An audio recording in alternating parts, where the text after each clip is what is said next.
Hey everybody, what's going on? Hellmite here, bringing you another video from Grab the Lantern today. Today's video, I'm going to be talking a little bit about cooldown management, what that sort of is, and why that's important at a very basic level. Now, this does get a lot more complicated than I'm about to make it seem, but either way, I did want to talk to you guys a little bit about kind of how cooldown management works and kind of why it's important and how this might actually affect you in your games or generally help you be a little bit better in your games, especially for those of us who lane. Now, obviously, it's a little bit different for junglers, but I will talk about them in a little bit in this video. Now, cooldown management is more than just don't spam your abilities because you'll go out of mana. That's sort of the most baseline of cooldown management, as everyone who's new at the game sort of understands, is like, oh, if I spam all of my abilities all the time, I'll eventually go out of mana in 30 seconds, and then it's no fun to play the game because I can't press buttons and my opponents can, right? Like, that's sort of the baseline of how cooldown management works. But more importantly than that, cooldown management is tracking your abilities and ensuring that your most important abilities are getting value. Now, this can be as simple as basically talking to yourself throughout the game and kind of saying what you're casting and when you're casting it and what you're intending to do with that cast. So if you have to sort of justify every single cast you make of an ability to yourself, you'll start to see that oftentimes players just kind of use abilities without really a reason to do so. So if you're constantly having to say, I threw that Q because I was maybe looking to hit them with the poke. I threw that Q because I was maybe looking to hit them with poke.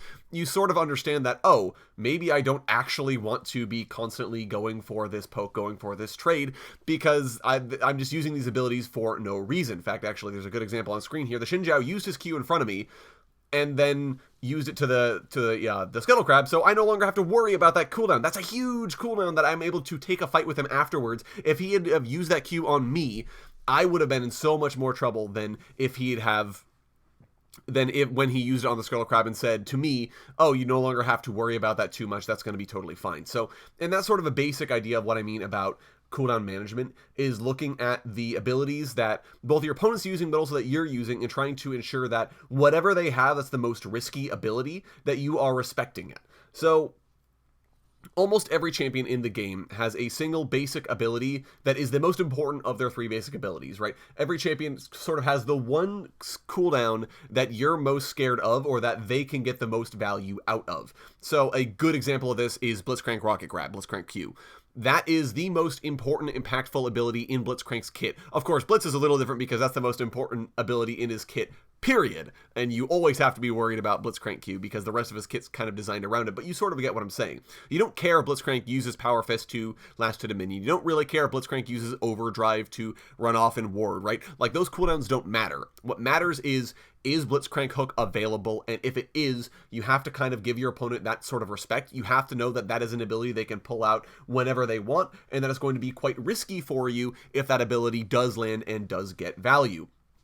And this sort of goes for every single champion in the game. I would say that there is at least one ability or one cooldown that is the most important thing for you to track that isn't an ultimate. Obviously, a champion ultimate is a powerful ability for the most part, and you sort of always know, like, okay, Ahri just used her ultimate, so she's a little bit more risky now. But to continue to use Ahri as an example, outside of her ultimate, her most important ability is Charm, because that sets her up for the rest of her burst combo. It sets her up for a potential gank. It allows her to sort of get free damage in, even if she's too low to go for a kill. If she charms you, she can immediately go for a free Q that lands both hits, gets that sweet, sweet true damage in, that sort of a thing.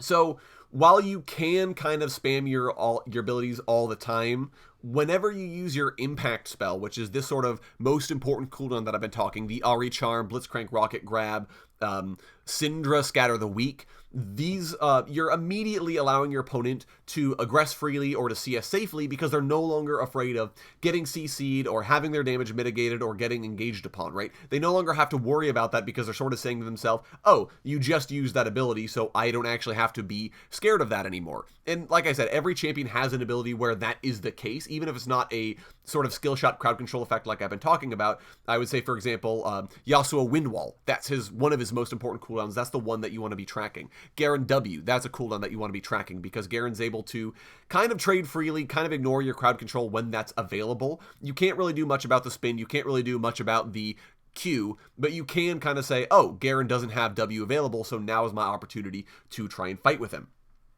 So if instead of spamming your abilities or using your impact cooldown constantly, you can instead try to save your impact cooldown to let you sort of harass or trade enemies.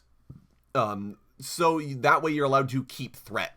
If your opponent knows Blitzcrank Q is available, if your opponent knows ZW is available, they have to be a little bit safer than they would play normally, and that gives you a lot of pressure in the lane. The second you use that impact cooldown and don't get value from it, you give up a ton of pressure. Your opponent's allowed to say, okay, cool, I can now play up. And so to sort of flip the script around, you can also be looking at your opponent's most important cooldowns and make sure that they're getting value out of it, because if they use an ability and it's completely a whiff, then you can definitely take advantage of that. So if a Zed W's aggressively for poke, for example, that's your opportunity to either trade back with him because his abilities are on cooldown and he can only walk away from you now. He doesn't have the shadow to get himself back to safely for free. Or you can gank if you are a jungler. And this is kind of where jungler comes in. If you see a champion use that most important cooldown or use their escape tool, that's a great opportunity to go for a gank or to look for a fight, because all of a sudden you don't have to worry about that ability. You can go for a fight.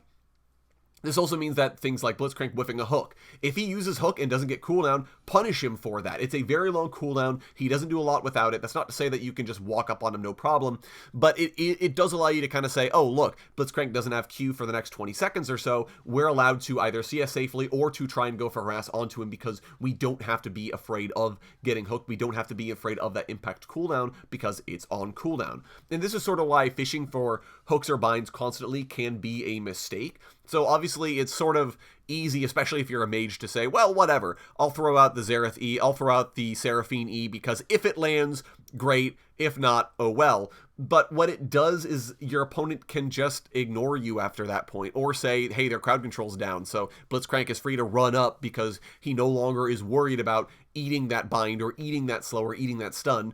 He can just kind of walk at you for free. So again, I feel like I'm reiterating a lot of what I've said before, but that's kind of the base of what I'm talking about when I mean cooldown management, is thinking carefully and cautiously about what your most important abilities are, making sure you get value from them, and in general, making sure that every time you use a spell, that there is a reason and a purpose behind it. Now, it's a little bit different for some champions with spammable abilities. Obviously, things like Yasuo Q is really just an auto attack for him, but being able to look at these abilities and just to sort of say, yeah, okay, you know, that makes sense to use in a specific situation, that makes sense to save for a specific situation, that's kind of what we're looking at. So anyways, I hope this made sense to you guys. Let me know what you think of this down in the comment section below. I would love to hear your guys' thoughts. If you enjoyed today's video, go ahead and leave a like. And if you really enjoyed today's video, consider subscribing. I upload a video every Monday, Friday, and on patch days as well. Once again, thank you guys so very much for watching. I do appreciate it. And I'll talk to you all later.